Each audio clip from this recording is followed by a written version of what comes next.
Place à présent au magazine de ce dimanche, regard rétrospectif sur la cérémonie de remise du prix UNESCO Félix Houphouët-Boigny pour la recherche de la paix, prix, vous le savez, décerné à l'ex-chancelière allemande Angela Merkel, à Yamoussoukro. Quels enseignements peut-on tirer de l'organisation de cet événement en Côte d'Ivoire? Et pour en parler, nous recevons M. Omar Diop, représentant résident de l'UNESCO dans notre pays. M. Omar Diop, bonjour et merci de nous avoir rejoints à nouveau sur ce plateau. Alors, d'entrée de jeu, peut-on dire que la Côte d'Ivoire a réussi le pari de l'organisation de cet événement?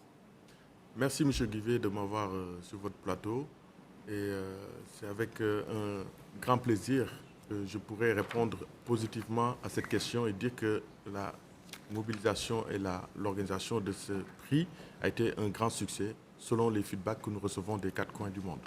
Alors, le choix de la ville de Yamoussoukro n'était certainement pas fortuit. On le sait, c'est la ville natale du premier président de la République de Côte d'Ivoire, Félix Houphouët-Boigny. Alors déjà, en termes d'engouement, est-ce que vous qui étiez à cette cérémonie également, est-ce qu'on a pu mesurer cet engouement autour de cet événement auprès des populations? Tout à fait, tout à fait. Donc, vous l'avez dit, c'est la ville natale du président Félix Houphouët-Boigny. Je pense qu'on n'avait pas une meilleure opportunité de rendre hommage à son œuvre et de rendre hommage à son implication et son engagement pour la construction de la paix dans la Côte d'Ivoire et au niveau international à travers la création de ce prix. Et ça a coïncidé au 30e anniversaire de son décès. Donc oui, une ville historique, mais un prix historique aussi cette année. Et on a vu une ville pavoisée aux couleurs de l'UNESCO, beaucoup donc de joie au niveau des populations. Idem en termes de pavoisement, pour parler bien sûr de la fondation Félix Houphouët-Boigny qui a reçu cet événement. Vous y étiez en termes de satisfaction aussi. À combien d'abord de personnes vous attendiez-vous pour cette cérémonie? La satisfaction est grande. On s'attendait à 2000 personnes, 2000 invités de différentes natures. Donc il y avait les leaders de partis politiques, mais aussi les organisations de la société civile, mais aussi des organisations de la jeunesse. Et nous avons pu voir la mobilisation de tous, donc de la communauté, à travers les différents ministères sectoriels du gouvernement ivoirien. On a pu aussi avoir des activités connexes qui étaient organisées autour de l'événement. Il y a eu un méga concert, il y a eu une conférence inaugurale où on a vu des acteurs culturels et aussi des acteurs sportifs venir dans ce panel-là et exposer comment le sport, la culture pouvaient aussi contribuer dans la recherche de la paix. Donc la satisfaction a été très grande et nous l'avons vécu avec la fondation Félix Houphouët-Boigny qui aussi abritait pour la seconde fois l'organisation de ce prix. Une totale satisfaction. Alors on ne saurait parler de cet événement sans faire allusion à ce parterre de personnalités à présent donc à Yamoussoukro, des chefs d'État, à tout ceci a justement donné un autre regard plus prononcé sur cette cérémonie, n'est-ce pas? Un cachet particulier avec la présence de tous ces chefs d'État. La présence de tous ces chefs d'État dénote une volonté politique actuellement du président Alassane Ouattara qui a beaucoup contribué dans la consolidation de la paix, la réconciliation, la cohésion sociale. Et donc, à travers son leadership, il y a eu la mobilisation de ces invités qui sont d'une importance capitale. Au-delà des présidents d'autres pays, nous avons eu les 3 présidents de ce pays et ça a dénoté à toute la communauté internationale l'importance du processus qui est en cours et la consolidation de la paix qui est en cours. Et la Côte d'Ivoire a été la vitrine au niveau international pour célébrer la paix avec ce parterre. Alors un prix qui a été décerné à Angela Merkel, ex-chancelière allemande, et je vous invite à présent à suivre un extrait du discours du président de la République Alassane Ouattara concernant justement le mérite de cette lauréate. Madame la lauréate, votre humanisme et votre altruisme ont été salués dans le monde entier. En effet, sur le chemin de la reconnaissance internationale des grandes valeurs que vous incarnez en tant qu'artisane de paix, vous avez reçu également en 2016 à Assise, terre natale de l'icône légendaire de la paix, Saint François d'Assise, le prix de la lampe de la paix. Aujourd'hui, mercredi 8 février 2023, vous êtes à Yamoussoukro, terre natale d'une autre icône de la paix, Félix Houphouët-Boigny, pour qui, et je cite, « la paix n'est pas un vain mot, mais un comportement ». Fin de citation.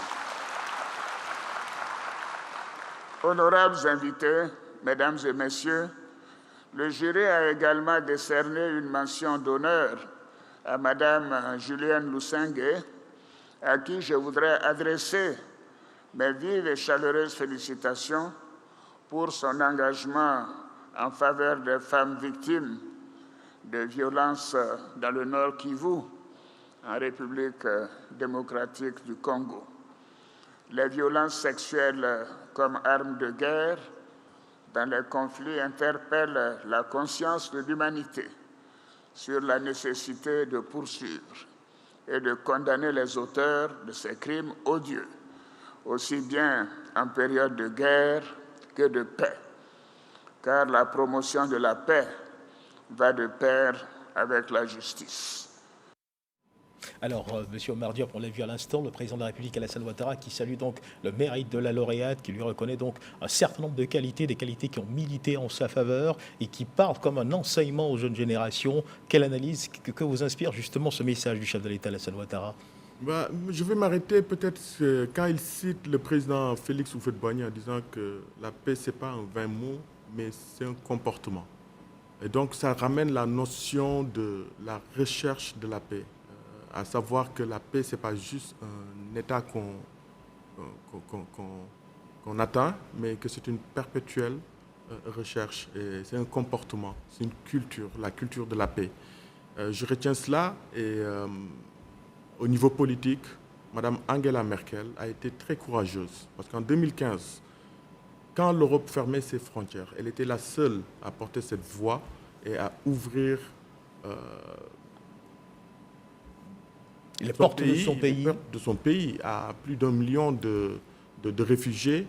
Et ce courage politique, cet acte fort qu'elle posait à son niveau faisait que c'est un comportement effectivement qui pouvait après par la suite illustrer tout ce qui s'est passé. Un prix qu'elle a d'ailleurs dédié à tous les Allemands qui, selon ses propres propos, ont épousé son idée et sans leur contribution, cela n'aurait pu se faire. Angela Merkel qui ne partage pas toute seule les honneurs donc. Tout à fait. Et elle l'avait dit, je pense qu'en allemand, elle avait dit nous y arriverons. Donc en allemand, c'était Wir schaffen das. Et ça avait fait le tour du monde. Parce que dans ce nous-là, elle allait au-delà du moi. Donc elle allait dans le nous collectif, en mobilisant les élus, les maires, mais aussi les entrepreneurs et ceux qui détenaient aujourd'hui les postes à offrir à ces réfugiés et les populations locales. Tout le monde. Et notons que cela n'était pas très évident, surtout à l'époque. Beaucoup de pays européens se fermaient justement à s'ouvrir aux autres. C'est donc nécessairement un acte, un comportement de paix qu'elle a traduit en acte et qui mérite d'être encouragé, d'être enseigné aux futures générations, n'est-ce pas? Tout à fait. Et il ne faut pas rester sensible, par exemple, aux difficultés que rencontrent les autres. Très sensible. Et on a même pu sentir dans son propre discours à Yamoussoukro qu'elle faisait appel à la solidarité. La solidarité et le respect de la dignité humaine. Et je pense que c'est ce qu'on tire, les enseignements qu'on tire de ce qui s'est passé à Yamoussoukro ce 8 février passé. Alors, parlons de culture de la paix. L'occasion de cette cérémonie a également permis, on ne peut pas en parler, a permis de réunir autour d'une seule et même tribune des grands noms de la politique ivoirienne, le président Henri Konan Bédié, Laurent Gbagbo, les ex-présidents, et le président de la République Alassane Ouattara. Et on a encore en mémoire cette image forte de ces trois grands de la politique ivoirienne posant aux côtés de la chancelière allemande. Que vous inspire cette image pour la Côte d'Ivoire et pour le monde entier? Ça m'inspire un grand espoir et une grande victoire aussi du processus de réconciliation, parce que la Côte d'Ivoire était suivie partout dans le monde à travers ce prix. Et le pays a pu servir d'exemple et a montré à tout le monde entier qu'ils ont dépassé un niveau qui était ce niveau de crise. Mais aujourd'hui, on est à un niveau où ces leaders politiques sont capables de se mettre ensemble et de célébrer la paix ensemble en mobilisant de leur côté et en consolidant tous pour la réussite et l'atteinte d'une situation paisible et une cohésion sociale. Et notons également cette émotion qui s'est emparée du gouverneur du district autonome de Yamoussoukro, qui n'a pas caché d'ailleurs son émotion de voir ces trois grands réunis autour d'une seule et même tribune. Tout à fait, tout à fait. Et puis ces trois grands réunis, mais en même temps aussi la famille du Félix Houphouët-Boigny, présente dans la salle, et aussi beaucoup de sensibilité politique, les organisations de la société civile. Donc en ce sens, c'était une grande réussite et c'était un bel exemple de pays qui pouvait actuellement apprendre du passé et consolider pour le futur. Alors, M. Omar Diop, quelles sont les leçons que l'on pourrait par exemple retenir du discours de chacun des intervenants, à commencer par la directrice générale de l'UNESCO, qui a forcément mis un point d'honneur justement sur le volet de la solidarité également? Tout à fait. La directrice générale de l'UNESCO, Mme Audrey Azoulay, a beaucoup insisté sur la paix qui reposait sur un dialogue.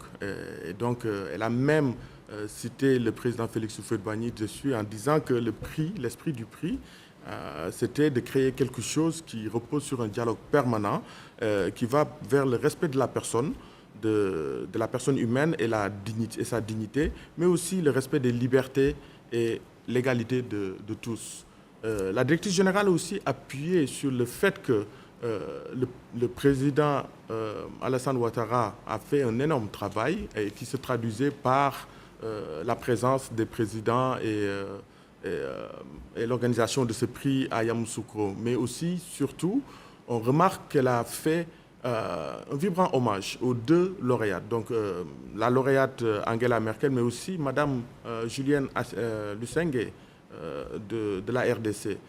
Deux femmes qui sont à des niveaux différents. Madame Angela Merkel a été au plus haut niveau au sommet de l'État, mais Madame Julienne Lusenge travaille avec les communautés, donc c'est au niveau le plus bas. Au niveau le plus bas, au niveau local. Au niveau local. Et donc toutes ces deux femmes ont marqué la solidarité humaine, l'humanisme et comment est-ce qu'on peut œuvrer pour aller vers la paix. L'une, c'était pour les réfugiés et la solidarité. Et la seconde, c'était sur les violences faites aux femmes, les violences sexuelles faites aux femmes en RDC. Et donc, vous voyez là, l'UNESCO illustre ces deux priorités que sont l'Afrique et l'égalité des genres. Donc, à travers cet exemple de la directrice générale, nous voyons tout à fait que les femmes qui ont été honorées ont honoré ce prix. Et elle le dit, ce n'est pas le prix qui honore les femmes, mais ce sont ces femmes-là qui ont honoré le prix. Les femmes qui honorent le prix, et c'est tellement bien dit. Et juste avant de terminer, notons également que le chef de l'État, le gouvernement, qui ne ménage aucun effort pour justement booster ces efforts de réconciliation au plan local. Permettez-moi d'insister sur un aspect justement de cette cérémonie. Cette cérémonie de remise de prix a permis également à la Côte d'Ivoire de prendre un autre rendez-vous vis-à-vis de l'histoire, l'opposition, le pouvoir ensemble. Il est important d'insister là-dessus et c'est certainement un des grands enseignements de cette cérémonie. Tout à fait. Je pense que le grand enseignement, c'était que tout le monde puisse se retourner autour d'un même objectif qui était la consolidation de la paix, la cohésion sociale. Et c'est ce pari-là que la Côte d'Ivoire a réussi. Paris réussi donc pour la Côte d'Ivoire. Madame, Monsieur, c'est la fin de cette édition. Nous avons reçu dans le cadre du Dimanche Magazine ce 13h, Monsieur Omar Diop, représentant résident de l'UNESCO en Côte d'Ivoire, avec qui nous avons parlé bien des leçons que l'on pourrait tirer de l'organisation de la cérémonie de remise du prix UNESCO Félix Houphouët-Boigny pour la recherche de la paix à l'ex-chancelière allemande Angela Merkel. C'était à Yamoussoukro le 8 février dernier. Merci de nous avoir suivis, Madame, Monsieur, parce que nous sommes riches de notre diversité et que nous sommes condamnés à vivre ensemble. Et il nous faut taire nos divergences et en faire un alliage suffisamment fort pour chasser les démons de la division. Merci de nous avoir suivis. Dieu garde la Côte d'Ivoire.